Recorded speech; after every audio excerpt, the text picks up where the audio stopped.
A prop is anything an actor handles on their person, on their body during a scene. If I hold this hat and I go, here, have this hat. What is this hat? Oh my God, there's a secret map on this hat. This is a prop.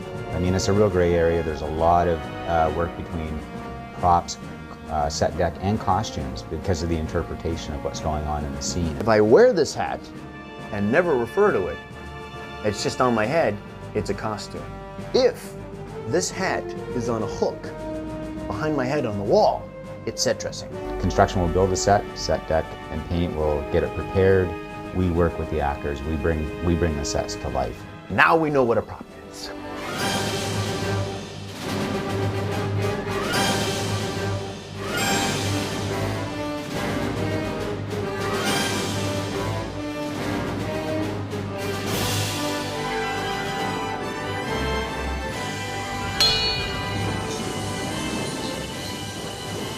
Dean Goodine is very, very smart man, and he is interested in everything, which is a requirement if you're going to be a good property man, right? He's well read in various cultures and things that he would have to be a good property guy on our show. But you have to be a jack of all trades. You have to know about electricity, you have to know about battery power, you have to know about weapons, you have to know about scrolls, you have to be up on your culture, you even have to know about your military protocol. Well, the SG-1 prop department consists of 5 people, including myself.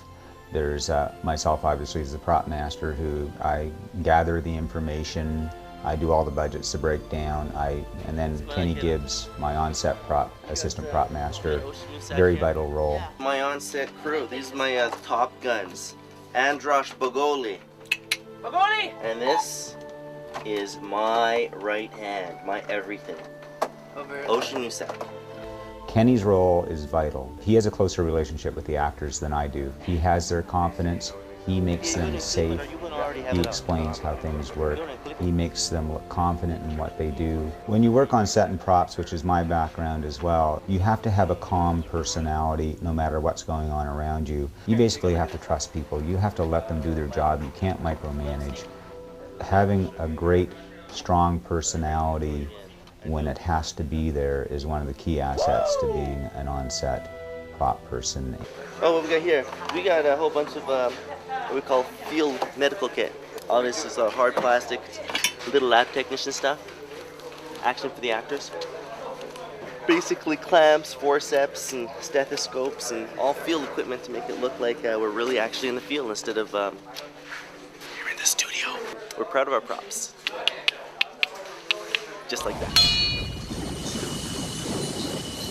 The writers and producers on the show are tremendous. If there's a complicated prop, we will know about it before the script's distributed. I mean, the things that the prop department knows far exceeds just holding something.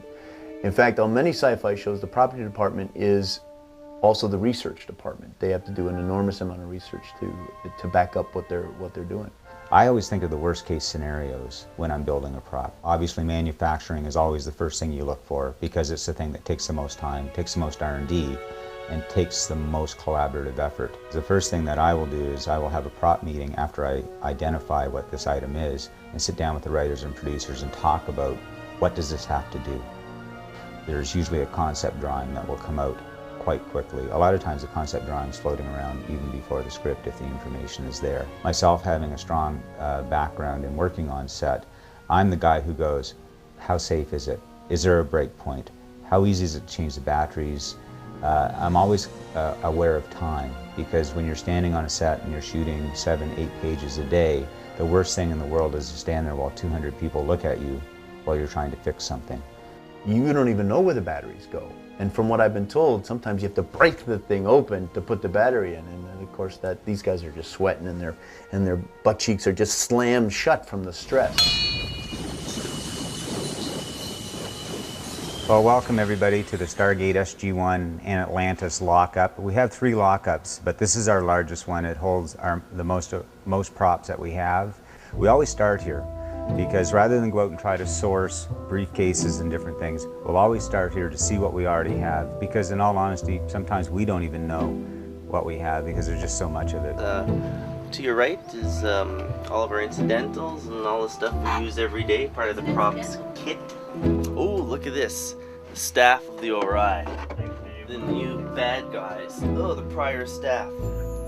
Yeah, it's pretty cool. How about this, huh? This is a great new prop. All the electronics are held in here because we have a little light switch here that throws that on. Batteries go in here at the bottom. Right here. What do you do exactly? So basically what we have in here is we store all our alien props in this area, and as you can see, those of you who are watching season 9, these are the prior staffs. The longtime fans of the show know this weapon well, and when we go to the model shop, you're going to see a new version being worked on of this weapon for season 9.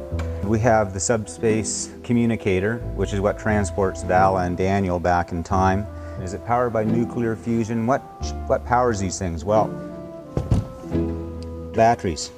We've engineered our ZAT guns to work better. Hopefully this will turn on when I turn the switch on. But those of you who've watched the show a long time are familiar with these, and we're still using them. We haven't changed the franchise on these. We also make rubber versions of these for stunts and wearing in the holsters. Look at all that, huh? Never guessed you'd see so many of these in one place, huh? Open, closed ZAT guns, huh? These like something like this. Stunt, you know, softy. And then we have the open kind too, because we have to have the open position for when they're actually shooting them or if they already shot them. So we've got all kinds of ZAT guns. In an episode that we finished called Beachhead, we have the nuclear bomb. And the scene called for a 3-step process of turning the bomb on. So step 1 was we insert the key in. Then you turn there. This shows that the bomb is ready for transport. Now then the second stage of the scene was that we wanted the bomb to be armed. And then you push this button, and now that shows that the bomb is armed. Now the scene called for Mitchell to actually use this remote. We just made a dummy remote with a red button. Weapon is now in mode 1. We had this buried in the dirt, and Kenny's off to the side and he sees Mitchell hit his red button. This shows us that we're ready now. It's like, okay, we better beam back to the Prometheus or we're going to be in a whole lot of trouble. Brother, last chance.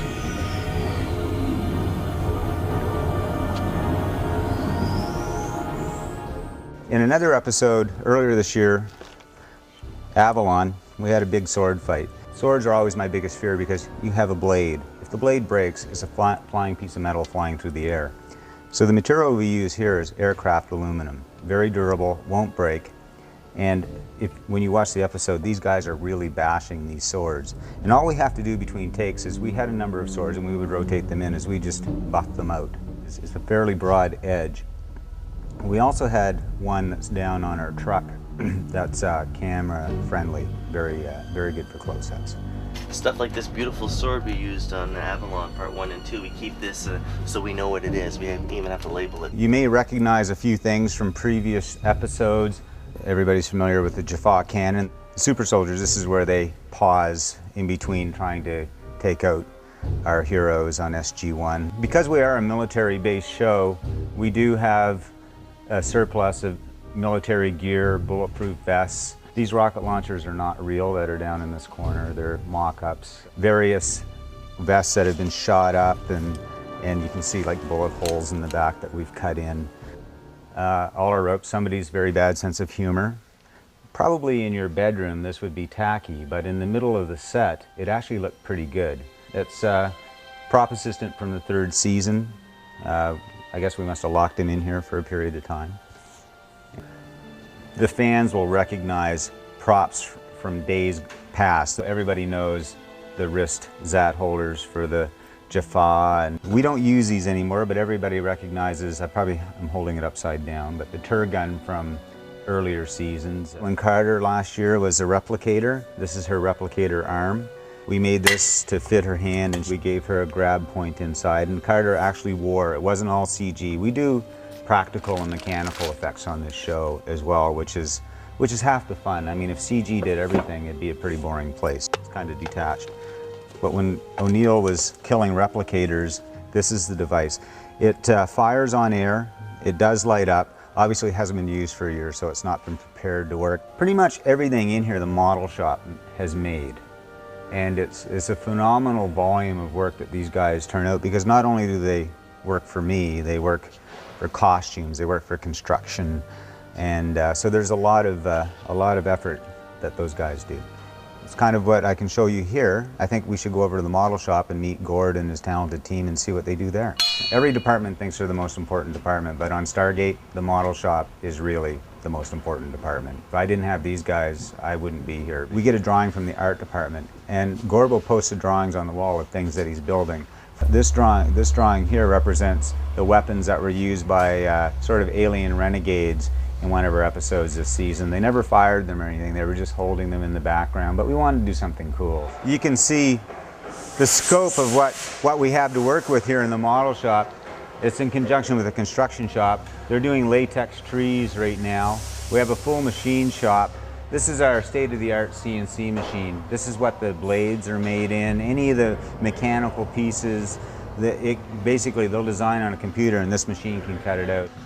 So tucked away in here is, these are the brilliant engineers that design all the lighting schemes, all the electronic components. They do the computer programs for the CNC machine. So everybody, this is Martin, Darren, and Paco. They're our brilliant engineer electrical wizards. Those of you who've watched the show have noticed the new hazmats we've been wearing since partway through season 8. Obviously, they proved to be so popular, we've had to build a bunch more. We use a lot of these in the episodes whenever there's a danger of infection or some kind of bacterial or airborne menace. We have little lighting trays put up in top and bottom that we can adjust. We want to have the lighting in it so you can see the actor's face. Hi. Over here, Paco and Darren, we're working on a new staff weapon that is actually significantly smaller than the ones that we've grown to know for the past 8 years. We've decided to build a sawed-off version of the new staff weapon, which I don't have here, is about 5 feet long on a sling that they wear over their back and they can sling forward. And what we want to do is we want to have a couple that we can open and close on camera. Basically, we've designed a mechanical assembly in the computer, and then take them onto the CNC machine, and then we get the final product there with 2 halves missing there, and the batteries will be in the handle part of the staff. My question always from a prop master standpoint, who doesn't really understand all this engineering stuff, is how do I change the batteries? All the props have to have a cool factor, right? So you can't just have a machine gun, you have to have a P90. This is called a P90. It's made by a company in Belgium called Fabrique Nationale. And this is a state-of-the-art submachine gun. They're pretty portable. The actors, if you've seen the show, we sling them on the actors. It's kind of like a basically what we call a Chaucer strap. They can do whatever they want and still sling it up and ready for action. This is the magazine that holds 50 rounds. Everything about this weapon is different and unique. Obviously because they're submachine guns, full automatics. We need our armors on set anytime we fire these. Armors, we love them. Ultimately, we make the call in the end whether something's going to happen or not in conjunction with the armor. There are times when you can joke around with people, and there are times when you have to be dead serious. When the firearms come out, it's our most serious time. We are the safety officers as well. If you're shooting a weapon, say a Car-15 or an M16, the shells eject this way, right? So a lot of times you'll see a bunch of guys lined up, and they've all got their guns pointed different ways so that they won't be ejecting hot shells into the guy next to them. With the P90, you don't have to do that. The shells drop straight down, so you can just have a bunch of guys lined up right next to each other. I mean, it's a very film-friendly weapon, the P90. Last year we had some crazy scheduling stuff. We'd had to prep several episodes at one time, and also we had to show up with a bunch of different wardrobe and props and different things that all had to be happening on the same exact day. So we'd be doing 3 episodes on the same day. And wouldn't you know, he did a great job. I mean, they never let us down. They always come through for us. We got to a point where SG-1 was supposed to be kind of in its last season, but the fans love it so much, they just won't let us go. We were about to raid a warehouse, and I had a bunch of SWAT guys. Amanda Tapping didn't have any body armor, no protection. And we realized that we had traffic control, 2 policemen. We approached them and said, can we rent your vest from you? So they stripped down to their t-shirts, gave us the vests. So they were using real body armor from the Vancouver Police Department.